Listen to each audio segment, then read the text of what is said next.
Eu vim filmar num local que pertence a um personagem bíblico muito famoso de vocês. Ele chega a ser um personagem mitológico. Shalom Brasil, Bruhim Habayim, tudo bem com vocês? Eu sou a Silvia, sua guia cristã e brasileira aqui em Israel. E hoje eu vim aqui num local geográfico muito importante de Israel, onde um herói mundialmente conhecido bíblico atuou nessa região. Em que lugar eu estou? Olha só, você está vendo ali uma placa, não é? Indicativa do local. Você está vendo ali escrito em hebraico Tzor-A, Tel Tzor-A, que em português você vai ler na sua Bíblia, lá no livro de Juízes está escrito Zorá, tá bom?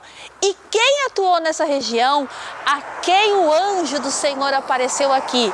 O anjo do Senhor apareceu a Manoá, pai nada mais nada menos do que Sansão. Muito bem, ou em hebraico Shimshon, ok? Em hebraico se diz Shimshon Agibor, Sansão, o herói. E eu convido vocês a ficarem aí ligadinhos para conhecer mais um pouquinho dos locais bíblicos de Israel e os seus respectivos personagens. Olha só que interessante, né? Eles assinalaram ali na placa, tem uma nova sinalização. Vocês estão vendo ali um olhinho, né? Que é de vista panorâmica, mesa de piquenique. E do lado ali, né? O último ali, tá escrito em hebraico Tanar. Por quê? Tanar em hebraico é Bíblia, então são acontecimentos bíblicos, ok? Então fique ligadinho aí no vídeo que você vai, amar a história de Sansão. Eu vim filmar num local que pertence a um personagem bíblico muito famoso de vocês. Ele chega a ser um personagem mitológico, não é? Mitológico, que eu quero dizer de mito.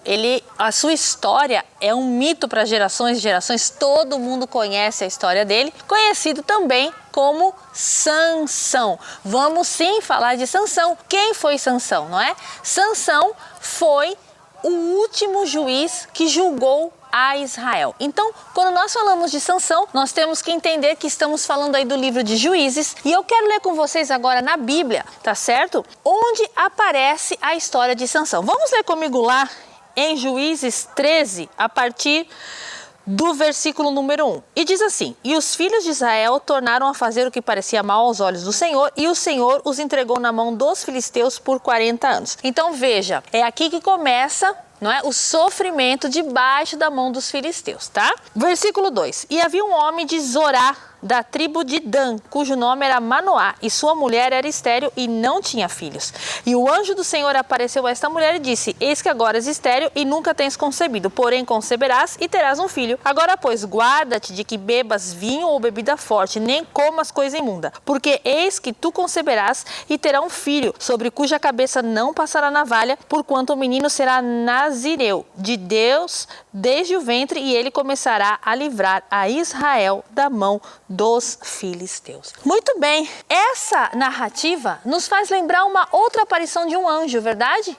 Quando os anjos apareceram a Abraão e disseram a ele que Sara, sua esposa, ia conceber. Veja, então há uma semelhança entre as histórias, ok? Agora veja, aqui o anjo deu uma ordem, não é? Para a mãe de Sansão, de que ela não poderia comer e o seu filho seria nazireu. Se nós estamos falando de nazireus, isso está descrito lá na Bíblia, no livro de Número 6, a partir do versículo 1 até o 5, que é uma forma de fazer um voto a Deus, né? Que os nazireus, então, eles não podiam tomar bebida forte, nem passar navalha, nem cortar o seu cabelo, tá? Então, isso seria o preço, não é? Vamos dizer assim, que Sansão teria que pagar, não é? Para ser aí esse nazireu. E ele então fecharia o período dos juízes, tá? E a história de Sansão, né? Você conhece muito bem o que aconteceu com ele. Ele luta contra os filisteus. Ele tinha uma força excomunal, verdade? E um determinado momento ele conhece a Dalila. E Dalila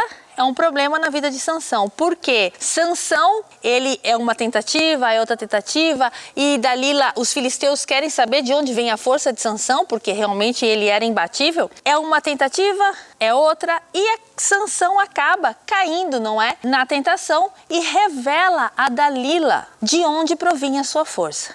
E aí o que aconteceu? Ela cortou o cabelo de Sansão, né? E Sansão perdeu a sua força. Agora veja, não era o cabelo de Sansão que dava força a ele, o cabelo era algo simbólico. Na realidade, o que dava força a Sansão era Deus, e havia um voto, havia uma promessa ali a ser cumprida por Sansão para que a sua força continuasse. E ele então desobedeceu a isso, né? E vocês conhecem o preço que ele pagou. Ele acabou sendo levado preso pelos filisteus. Ele teve os seus olhos, ele ficou cego, né? Os seus olhos arrancados. E ali, no palácio de Dagon, ali nos filisteus, ele então pediu para quê? Para que Deus lhe restituísse a força. E então a Bíblia fala, não é, que naquele dia ele matou mais filisteus que em toda a sua vida. E vocês estão vendo aqui atrás de mim, olha só, eu estou num local geográfico de onde aconteceu essa história. A Bíblia fala, a Bíblia cita aí Zorá. Zorá é onde eu estou agora, fica na tribo de Dan. Dan originalmente estava no centro do país. Sansão era da tribo de Dan. E depois a tribo de Dan, mais, não é? Lá na frente eles vão se expandir, né? Eles vão ocupar ali o norte de Israel, onde fica até o Dan, mas originalmente eles eram daqui. E Sansão então coloca um ponto final aí no período dos juízes, porque o próximo livro que vem na Bíblia é o livro de Ruth.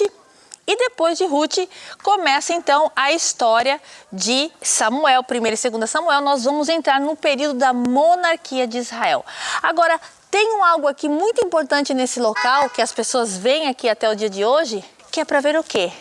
Que é para ver a tumba de Sansão. Você quer ver a tumba de Sansão? Fique ligadinho aí comigo que eu vou mostrar para você. Muito bem, queridos, como eu falei para vocês, olha só, eu cheguei, não é, até aqui o topo da montanha, onde está a tumba de Sansão.